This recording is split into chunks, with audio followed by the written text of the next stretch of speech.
আমরা যারা হাত উঠাইছি রে মালিক, আমাদের অনেকেরই মা নাই, বাবা না।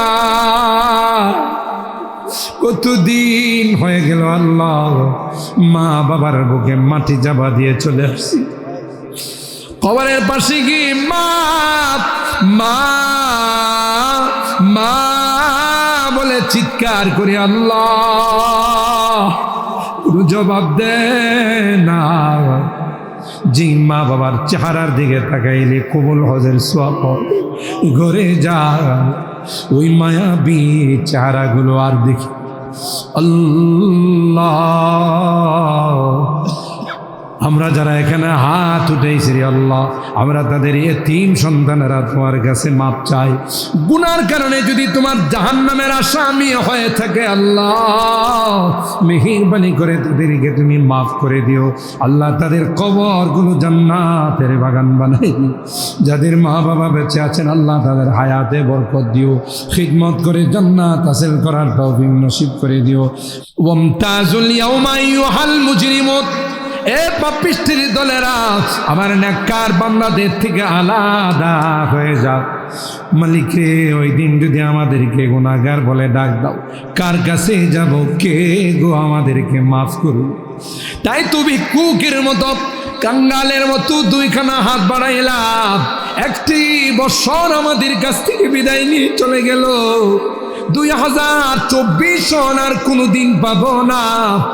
2025 সনের প্রথম দিন গিয়ে রাত্রে আল্লাহ আমরা তোমার কাছে অঙ্গীকার করলাম আল্লাহ, আর কোনোদিন গুনাহ করব না, আর কোনোদিন নাফরমানি করব না।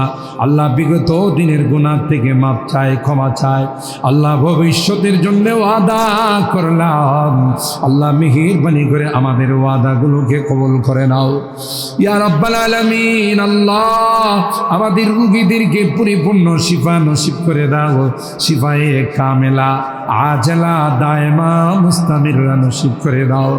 কত রোগী হাসপাতালের বেডে শুয়ে কান্দে, তাদের আত্মচিৎকারে আকাশ বাতাস ভারী হয়ে যায় আল্লাহ। সকল রোগীদেরকে পরিপূর্ণ শিফা নসিব করে দাও, শিফায়ে কামেলা আজলা দায়মা মুস্তামিররা নসিব করে দাও। অভাবীদের অভাবকে দূর করে দাও, পেরেশানিওয়ালাদের পেরেশানিকে দূর করে দাও আল্লাহ। মুসিবত জাদাদেরকে মুসিবত থেকে উদ্ধার করে দাও। এ মালিক, কেউ যখন কোনো দিনের কাজ করে আল্লাহ, দিনের প্রতি উৎসাহিত করে, আমরা তাকে সুপরামর্শ দেওয়ার তৌফিক নসিব করে দাও আল্লাহ। উৎসাহিত করার তৌফিক নসিব করে দাও। এমন কথা যেন আমাদের মুখ দিয়ে না বের হয়ে যায়, যে কথার কারণে নিরুৎসাহিত হয়ে যায় আল্লাহ, তার কাজের মধ্যে বাধা পড়ে যাও আল্লাহ। সেইভাবে আমাদের চলার তৌফিক নসিব করে দাও ইয়া রাব্বাল আলামিন। আল্লাহ, আমাদের মুরব্বীদেরকে আবু বকরের মতো বানাই দিও আল্লাহ। আমার কলিজার টুকরা যুবকদেরকে জান্নাতি যুবক বানাই দিও ইয়া আল্লাহ। পর্দার আড়ালের মা বোনদেরকে আবেদা, জাহেদা, সালেহা, নেককার, দিনদার আম্মা জান খাদিজাতুল কুবরা, আয়েশা সিদ্দিকা, ফাতেমাতুজ জাহরার মতো বানাই দিও আল্লাহ। ও রব্বি করিম, আল্লাহ আমার এই দুই যুবক আল্লাহ, কামরুল হাসান আর আমার কবির, দুই যুবকের উদ্যোগে মুরব্বীদের পরামর্শে সুন্দর আয়োজন হয়েছে আল্লাহ। তাদের হায়াতের মধ্যে বরকত নসিব করে দাও, তাদের কামাই রুজি রোজগারের মধ্যে বরকত নসিব করে দাও আল্লাহ। আরও যেন বেশি বেশি নেক কাজ করতে পারে আল্লাহ, ভালো কাজে যেন অংশগ্রহণ করতে পারে, সেই তৌফিক তাদেরকে তুমি নসিব করে দাও আল্লাহ। একজনের মা নাই, আরেকজনের বাবা নাই আল্লাহ। আজকের এই মাহফিলের যত সওয়াব হবে তাদের রূহের মধ্যে তুমি পৌঁছাই দিও। আমরা যারা হাত উঠাইছি রে মালিক, আমাদের অনেকেরই মা নাই, বাবা না। কতদিন হয়ে গেল আল্লাহ, মা বাবার বুকে মাটি চাপা দিয়ে চলে আসছি। কবরের পাশে গিয়ে মা মা মা বলে চিৎকার করি, আল্লাহ কোনো জবাব দে না। যে মা বাবার চেহারার দিকে তাকাইলে কবুল হজের সওয়াব ঘরে যা, ওই মায়াবী চেহারাগুলো আর দেখি।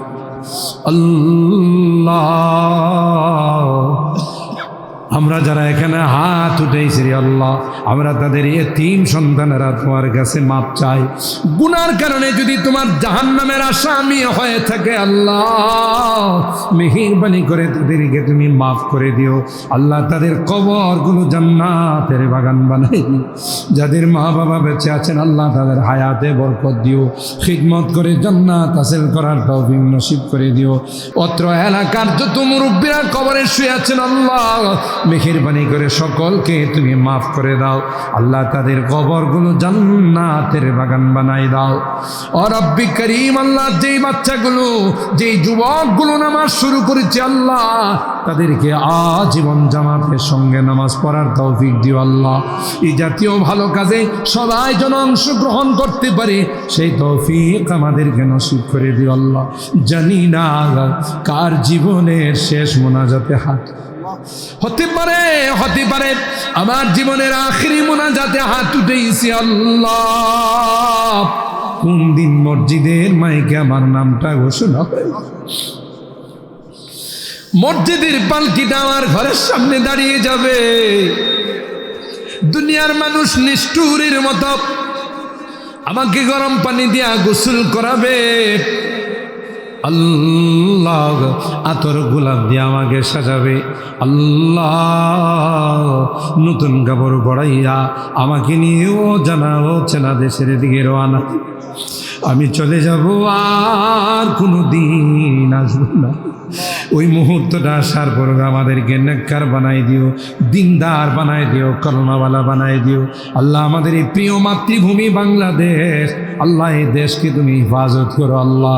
এ দেশে কোরআনের আইনকে তুমি বাস্তবায়ন করে দাও আল্লাহ। প্রবাসে যারা আছে আল্লাহ, তাদের কামাই রুজি রোজগারে বরকত নসিব করে দাও আল্লাহ। অসুবিধাগুলোকে তুমি দূর করে দাও ইয়া রাব্বাল আলামিন আল্লাহ। আমি যদিও গুনাহগার, অনেক আলেম ওলামাদেরকে নিয়ে হাত উঠাইছি, অনেক কচি কাঁচা বাচ্চাদেরকে নিয়ে হাত উঠাইছি আল্লাহ, অনেক সাদা দাড়িওয়ালাদেরকে নিয়ে হাত উঠাইছি। তোমার নবী কয় মুসাফিরের হাত নাকি তুমি ফেরত দাও না আল্লাহ। যাদের হাতখানা পছন্দ হয় সেই হাতের ওসিলায় আমাদের দোয়াগুলোকে কবুল করে নাও। রব্বানা তাকাব্বাল মিন্না ইন্নাকা আনতাস সামিউল আলিম ওয়া তুব আলাইনা ইন্নাকা আনতাত তাওয়াবুর রহিম। সুবহানা রাব্বিকা রাব্বিল ইজ্জাতি আম্মা ইয়াসিফুন ওয়া সালামুন আলাল মুরসালিন ওয়ালহামদুলিল্লাহি রাব্বিল আলামিন। আসসালামু আলাইকুম ওয়া রাহমাতুল্লাহ।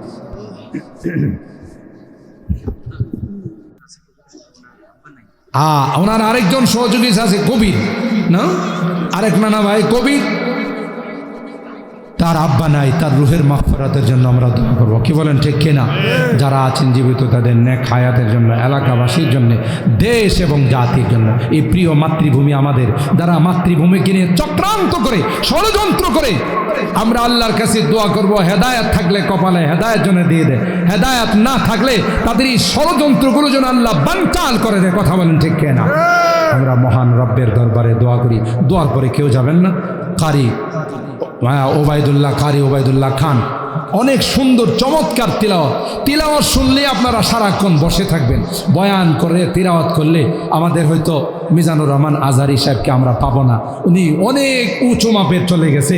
তার মাহফিলের মধ্যে লক্ষ লক্ষ লোক হয়, কিন্তু তার কিছুটা প্রতিচ্ছবি আমরা আমার পরবর্তী বক্তা যিনি আসতেছে তার আলোচনায়, তার তিলাওয়াতে আমরা পাবো ইনশাআল্লাহ। ধৈর্য সহকারে আমরা শুনবো। রাজি আছি তো ইনশাআল্লাহ? হাত তুলেন, হাত তুলেন, হাত তুলেন। লিল্লাহে তাকবীর, লিল্লাহে তাকবীর। হাত নামান, আল্লাহ কবুল করেন। এরপরে তার একজন আন্তর্জাতিক খ্যাতি সম্পন্ন মুফাসসিরে কোরআন আসতেছেন, আল্লামা মরহুম সাইদি রহমতুল্লাহ আলাই। আল্লাহ তাআলা ওনার কবরটাকে নূরে নূরান্বিত করে দেন, আমিন বলেন। আল্লাহ তাআলা এই কোরআনের পাখিটাকে জান্নাতের মেহমান বানায় দেন, আমিন বলেন। তার স্টাইলে অনেক চমৎকার সুন্দর আলোচনা করেন আল্লামা মুফতি রাফি বিন মুনির। আলোচনা শুনলে আপনারা অবাক হয়ে যাবেন, এত সুন্দর আলোচনা করেন। মানে এই তিনজনের মধ্যে ছোটোখাটো কোনো আলোচনার ভাঙ্গাচোরা আলোচনা থাকলে আমারটাই। তাহলে আপনারা মনে করতেছেন এর চেয়ে অনেক বড় আলোচক আসতেছে ইনশাল্লাহ। সবাই বসবেন, চলুন আমরা সকলের জন্য দোয়া করি। আল্লাহুম্মা ইহদিনাস সিরাতাল মুস্তাকিম صراط الذين أنعمت عليهم من النبيين والصديقين والشهداء والصالحين ربنا ظلمنا أنفسنا وإن لم تغفر لنا وترحمنا لنكونن من الخاسرين ربنا فاغفر لنا ذنوبنا وكفر عنا سيئاتنا وتوفنا مع الأبرار رب ارحمهما كما ربياني صغيرا رب ارحمهما كما ربياني صغيرا رب العالمين আল্লাহ 2 দিন বিবি তাফসীরুল কোরআন মাহফিলের আল্লাহ আজকের প্রথম দিনে আল্লাহ এশার নামাজের পর দীর্ঘক্ষণ পর্যন্ত বসে কোরআনে কারীমের তাফসীর শোনার পর আমরা কিছু সংখ্যক গুনাহগার বান্দা তোমার শাহী দরবারে হাত এ মালিক মেহেরবানি করে আমাদের জিন্দেগীর সকল গুনাহগুলো মাফ করে দাও ইয়া রাব্বাল আলামিন আজকের এই মাহফিলে বসে তাওবা কর আর জীবনে কোনো গুনাহ করব না আর জীবনে কোনোদিন নামাজ ছাড়ব না আর জীবনে কোনোদিন বেপরদায় চলব না আর জীবনে কোনোদিন হারাম খাইব না এ মালিক মেহেরবানি করে আমাদের তাওবাগুলোকে কবুল করে নাও কিয়ামতের কঠিন ময়দানে আমাদেরকে তুমি গুনাহগার বলে ডাক দিও না কোরআনে পড়েছি গো গুনাহগারদেরকে তুমি গুনাহগার বলে ডাক দিবে